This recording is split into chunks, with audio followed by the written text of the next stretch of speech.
بانی P T I نے گزشتہ ہفتے حکومت سے مذاکرات کا آپشن مسترد کیا اور احتجاج کا اعلان کیا، لیکن اس اعلان کو لے کر پی ٹی آئی نئے جھگڑے کا شکار ہو گئی ہے۔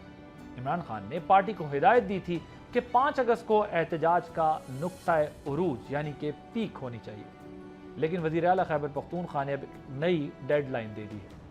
کہا ہے کہ 90 روزہ تحریک کا آغاز اب ہو چکا ہے اور یا پار ہوگا۔ مزید یہ بھی کہا کہ عمران خان مذاکرات کے لیے تیار ہے اور بات فیصلہ سازوں سے ہوگی۔ اس کے بعد وزیر اعلیٰ علی امین نے یہاں تک کہہ دیا کہ اگر فیصلہ ساز اپنے طور پر کسی کو بٹھا لیں تو ہمیں اعتراض نہیں ہوگا۔ عمران خان صاحب نے بڑا کلیئرلی بتایا ہوا ہے کہ فیصلہ سازوں کے ساتھ ہی مذاکرات کروں گا نا، جس کے بعد اختیار ہی نہیں ہے اس طرح میں کیا بات کروں گا؟ تو فیصلہ سازوں کے ساتھ میں بات کروں گا، فیصلہ ساز میں ساتھ اور لوگوں کو بٹھاتا ہے تو بٹھا لے، مجھے تو کوئی اعتراض نہیں ہے، لیکن میں فیصلہ ساز کو اس لیے بٹھاؤں گا کہ میں اس بندے سے بات کر کے مزید ٹائم ضائع نہیں کر سکتا جس کے بعد اختیار ہی نہ ہو، اختیار کے ساتھ ہی بات ہوگی۔ مگر دوسری طرف پی ٹی آئی کے کچھ رہنماؤں نے 90 دن تک تحریک پر سوالات اٹھا دیے ہیں۔ پنجاب میں پارٹی کی چیف آرگنائزر عالیہ حمزہ نے ایکس پوسٹ میں سوال کیا کہ 5 اگست کے مقابلے میں 90 دن کا پلان کہاں سے آیا؟ پھر پارٹی سے پوچھا گیا کہ اگر آپ میں سے کسی کی نظر سے کوئی گزرا ہو تو میری بھی رہنمائی کر دیں۔ اس کے علاوہ ایک اور رہنما احمد نیازی نے اعلان کیا کہ ہمیں 90 دن نامنظور ہیں۔ علیمہ خان نے 5 اگست کا ٹائم دیا ہے۔ ہمیں تو 700 دن کا حساب چاہیے، تم 100 دن اور دے رہے ہو۔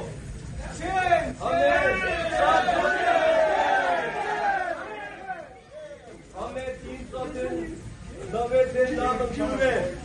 ہمیں علیمہ خان نے 5 اگست کا ٹائم دیا ہے، ہم 5 اگست کو ہمیں ٹائم چاہیے۔ بڑا اہم بات یہ بھی ہے کہ علی امین گنڈا پور ہفتے کے روز پارٹی اراکین اسمبلی کے ہمراہ لاہور گئے اور سینٹ کے لیے پارٹی کے ایک متوقع امیدوار مرزا آفریدی کے فارم ہاؤس پر منعقدہ ایک تقریب میں شرکت کی، جس میں عالیہ حمزہ کو دعوت نہیں دی گئی۔ پارٹی سیکرٹری جنرل نے اس حوالے سے وضاحت دی تھی کہ وہ مصروفیت کی وجہ سے نہیں آ سکی، لیکن عالیہ حمزہ نے اس کی تردید کی، جس کے بعد پی ٹی آئی کے سیکرٹری اطلاعات شیخ وقاص اکرم کا عالیہ حمزہ کے نام ایک آڈیو پیغام لیک ہوا، جس میں وہ سخت ناراضی کا اظہار اور میڈیا کو اندرونی معلومات لیک کرنے کا الزام لگا رہے ہیں۔ آپ نے میری گفتگو، میرا جو آپ کو میسج تھا، اس کو سیاق و سباق کے بغیر آپ نے میڈیا کو فیڈ کیا ہے۔ مطلب دس از آؤٹریجس۔ اس قسم کی خاتون ہے کہ جو آپ سے بات کی جائے وہ آپ میڈیا کو آگے فیڈ کر دیں۔ آپ نے ان کو بتایا کہ یہ بات میں نے کس بات کے جواب میں دی، اور کیا آپ نے ان کو بتایا سی سی میں کیا فیصلہ ہوا، بتایا آپ نے ان کو؟ مطلب دس از آؤٹریجس کہ آپ لوگوں کو جو میسج کیے جائیں، آپ لوگ اتنے میڈیا ہنگری ہیں، اتنی آپ کو وہ چاہیے، اٹینشن چاہیے، اتنا رونا دھونا مچایا ہوا ہے کہ آپ میرے میسج لیک کر رہے ہیں میڈیا کو۔ اور میسج میں ان کو اصل بات بتاؤں، اصل بات کیا تھی جو اس سے پہلے ہوئی تھی یا اس سے بعد میں ہوئی تھی؟ وہ یہی تھی کہ آپ کو یہ بتایا گیا تھا کہ لوگ اعتراض کرتے ہیں کہ M N As M P As نہیں ہوتے اور ورکر ہوتا ہے، تو فرسٹ ٹائم ایٹ لیسٹ صرف M N As M P As کو آن گراؤنڈ ہونا چاہیے۔ اور پھر اس میسج کے بعد سی سی میٹنگ ہوئی، جہاں آپ کی ریکویسٹ کے اوپر چیف منسٹر کو ہم نے کہا کہ وہ واپس جائیں گے جی ٹی روڈ سے۔